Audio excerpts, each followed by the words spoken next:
The source of the constitutional authority, again, is the Commerce Clause.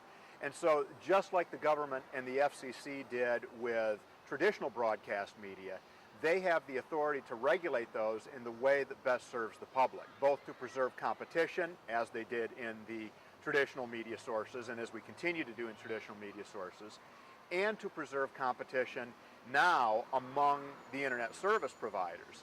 And with net neutrality, you have much more of what is called a network externality, because those sources, those providers, have to interact with one another.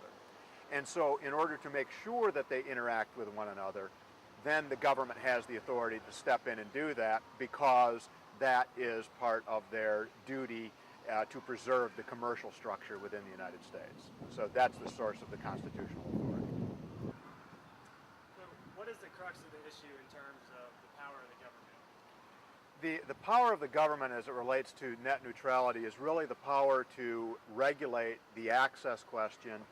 And what I think, when people hear net neutrality, they think that it's some sort of a discrimination question, that it's about being neutral. And in fact it is, but it's much more of a competitive question. And so the source of the government's authority to regulate comes from the Commerce Clause and preserving a free competitive market structure more than the access that people have and what ends up being said on the internet or the content. So the real crux of the issue is a competitive issue to make sure that we have adequate competition, and then everything else kind of trickles into place.